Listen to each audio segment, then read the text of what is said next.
Assalamualaikum Kiai. Waalaikumsalam warahmatullah. Kiai sehat Kiai? Sangat sehat. Sangat sehat. Saya besok lusa pulang Kiai. Oh, Masya Allah. Besok lusa Semoga mudik. dirahmati Allah.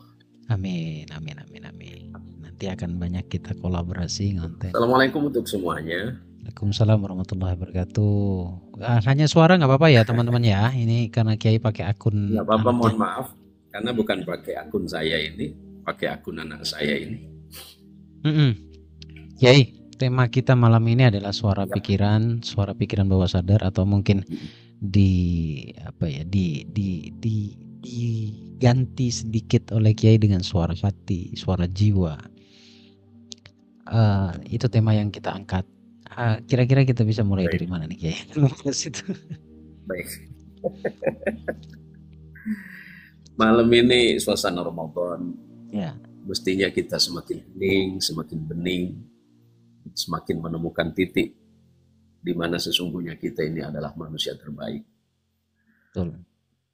Saya merasa sangat berbahagia malam ini dipertemukan dengan orang-orang terbaik.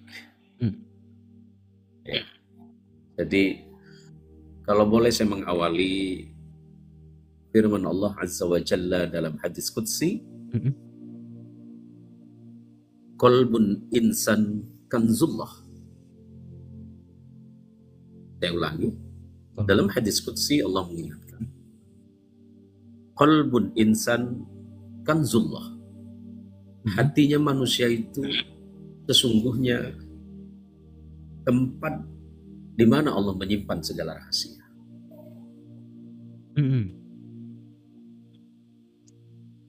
Tempat menyimpan segala rahasia. Ya, jadi gini, untuk sahabat-sahabat dan teman-teman yang malam ini kita tengah mencari keheningan, yang tengah mencari kedamaian, kebeningan. Sesungguhnya kita ini adalah orang-orang yang sedang dirindukan oleh surga. Oke, sedang dirindukan oleh surga. Sedang dirindukan oleh surga. Oke. Baik. Kenapa kemudian Allah menghadiahkan kita Ramadan? Karena Allah ingin dan menginginkan kita ini begitu intens dengan Allah. Bulan ini spesial. Allah turunkan kepada Nabi spesial, pada umat yang spesial, harinya spesial, malamnya spesial, waktunya spesial, dan termasuk yang hadir malam ini semuanya adalah orang-orang spesial dalam pandangan Allah. Amin. Nah, ya. Jadi Nabi SAW pernah menyatakan, kita ini sedang dirindukan surga. Kalau Anda tidak sedang merindukan surga, sebenarnya surga yang tengah merindukan Anda. Karena rumah asal kita ya. Iya, like that. That's right. Itu betul. Kata Rasulullah, al-jannatu mustaqatun li arba'i nafarin. Sesungguhnya surga itu sedang merindukan 4 manusia. 4 manusia. Yang pertama, talil Quran. Orang yang senang membaca Quran. Dan Ramadan ini saat yang tepat bagi kita untuk kembali kepada konsep Al-Quran. Ya. Al-Quran itu adalah merupakan, kalau di luar sana sering kita sebut sebagai kitabullah, sering kita kenal sebagai kitab hukum, kitab undang-undang.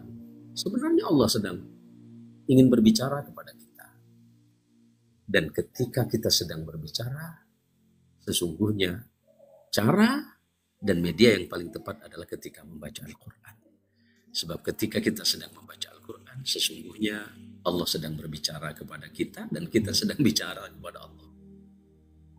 Media Lagi-lagi komunikasi. konsep hati itu menjadi, lagi-lagi hati itu menjadi penting. Sebab hanya hati yang lembut, hati yang penuh kedamaian, hati yang penuh dengan keselamatan semata yang mau dan senantiasa bersama Al-Quran dalam hidup. Artinya Ramadan adalah bulan di mana Allah turunkan Al-Quran. Sesungguhnya Allah ingin mengajak kita semuanya untuk merenungi tentang 4 hal. Siapa kita? Dari manakah kita? Saat ini kita ada di mana? Dan pada akhirnya kita akan kembali kemana? Yang sering saya sebut itu sebagai pertanyaan purba. Kita ini sudah terlalu kekenyangan materi. Tapi kadang kita ini lapar akan spiritualitas. Saya sangat selalu senang dan bahkan selalu saya banggakan bahwa Gus Baraja ini menghadirkan suasana itu. Di mana suasana kebatinan kita,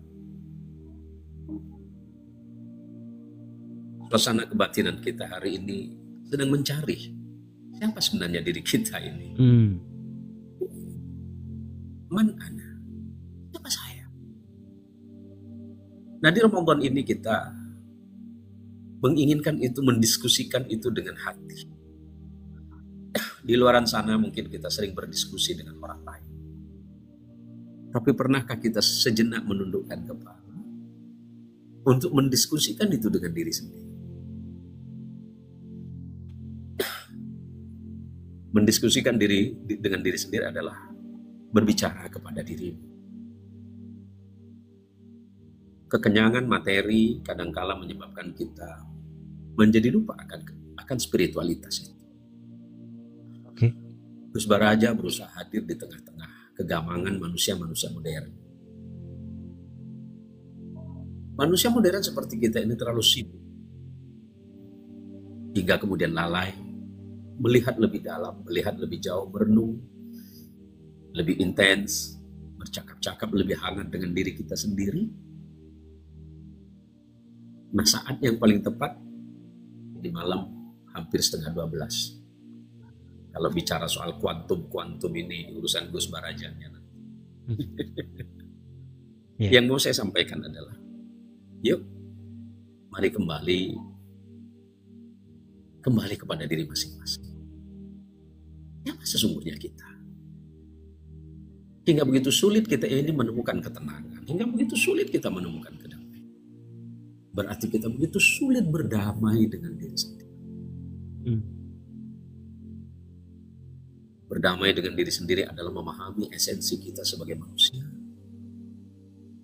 Di samping tugas pokok dan fungsi utama kita.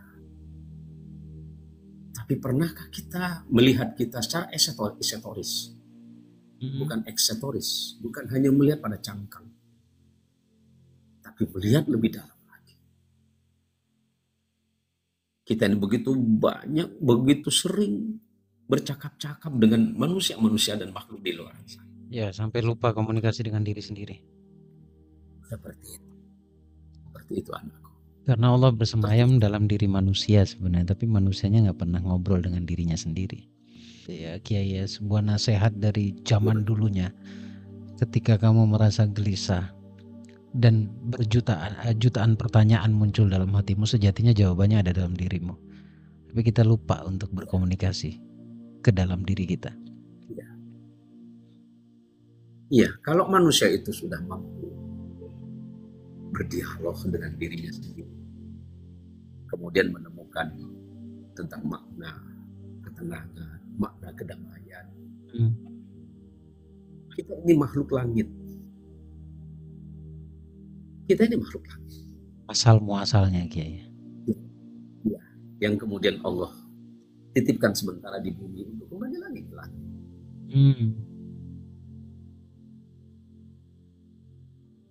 Sementara kita ya. Kita ini sedang uzlah. Kita ini sedang menyepi. Kita ini sedang menepi. Karena pada akhirnya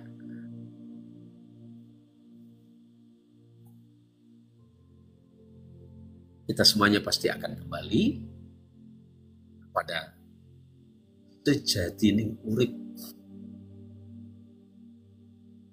hakikatul insan. Hakikat kita sebagai manusia adalah hamba Allah yang paling dicintai oleh Allah dan sangat mencintai. Kemudian yang kedua, yang sedang dirindukan oleh surga adalah wahafidhil lisan. orang yang senantiasa punya kecenderungan menjaga lidahnya, kecuali memang berbicara kepada yang baik dan mendatangkan kebaikan serta kebajikan. Maka malam ini insya Allah saya percaya kita ini sedang dididik oleh Allah untuk bagaimana menjadi orang-orang yang hafidhil lisan. Atau kemudian lebih cenderung lebih dekat kepada Allah. Ya. Dekat kepada Allah. Allah begitu dekat, walaupun kita begitu sulit untuk dekat. Ya. Yang ketiga, wamut'imil ji'an. Orang yang selalu menyisihkan rezekinya untuk memberikan makanan kepada orang-orang yang sedang kelaparan. Oke. Di luar sana ada orang yang sampai detik ini mereka berjuang hanya untuk mempertahankan hidup. Sementara di tempat yang mulia ini, di tempat yang terhormat ini, mungkin kita sudah kekenyangan. Ya. Saya menjadi ingat satu kalimat indah dari Syekh Mutawalli Asy-Sya'rawi rahimahullah. "Idza ra'aita faqiran fi biladil muslim, fa'lam anna hunaka." Kalau kalian melihat masih ada orang kelaparan di negara-negara atau di tempatnya orang muslim. Negara ini negara muslim, populasi terbesar. Kalau engkau masih melihat ada orang miskin yang lapar, fa'lam anna hunaka ghaniyun sarafa maluhu. Ketahuilah bahwa ketika engkau melihat itu, sesungguhnya banyak sekali orang-orang kaya yang tengah merampas harta. Yang mau kita sampaikan adalah kita memang tidak nyata-nyata merampok, nyata-nyata tidak mengambil paksa rezeki mereka. Tapi ketika tangan kita begitu sulit untuk mengeluarkan apa yang menjadi hak mereka, sesungguhnya kita tengah merampas mereka. Maka orang yang pantas dirindukan oleh surga adalah orang-orang yang selalu menyisihkan. Bukan masalah banyak atau sedikit. Iya. Tapi siap menyisihkan sebagian dari hartanya, dari rezekinya, dari nikmat hidupnya untuk mereka. Ingat bahwa tidak ada hijab, tidak ada penghalang antara doa orang miskin kepada Allah. Tidak ada penghalang? Tidak ada penghalang. Doa orang fakir itu tidak ada penghalangnya di hadapan. Oke. Satu suap yang kita berikan kepada mereka, sesungguhnya Allah tersenyum kepada kita. Ya.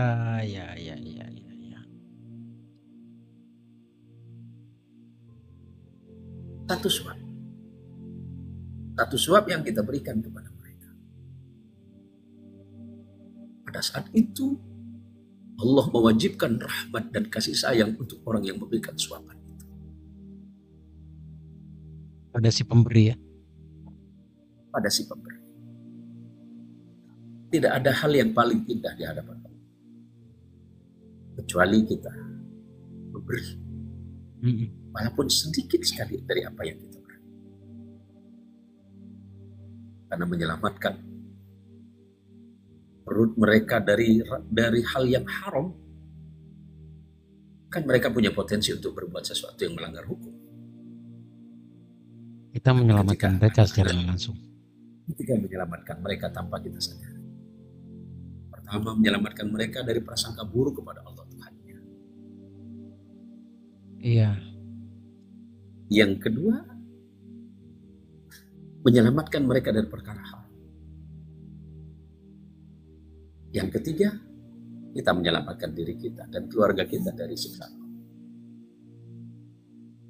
Yang keempat, orang yang tengah dirindukan surga malam ini adalah wasaim di syahr Ramadan, orang yang tengah berjuang berpuasa di bulan Ramadan. Karena anakku semuanya, hati kita adalah hati yang benar. Hati kita adalah hati yang baik. Hati kita ini dititipkan oleh Allah untuk memberikan rasa nyaman, rasa aman. Bi'aunika ya Latif, bi'aunika ya Latif, bi'aunika ya Latif. Atas pertolonganmu ya Allah, duhai Zat yang Maha Lembut. Bi'aunika ya Latif. Saya selalu ingat setiap saya berjumpa dengan sang guru, beliau selalu menatap saya dengan tatapan yang lembut dan teduh. Dan beliau selalu mengawali pertemuan itu dengan kalimat bi'aunika ya Latif. Dengan rahmat dan pertolonganmu ya Allah, Zat yang Maha Lembut. Sungguhnya kita ini malam ini bertemu di ruang yang penuh keteduhan dan kelembutan, semata-mata karena Allah melembutkan kita, semata-mata karena Allah tengah melembutkan hati. 4 poin kita bisa belajar, sebenarnya udah ilmu banget ini. Jadi saya tidak perlu mungkin nambahin dikit-dikit lah sebagai bumbu saja agar streaming ini bisa lebih terasa gitu ya. Apa yang Di rumah dimaksud? ini,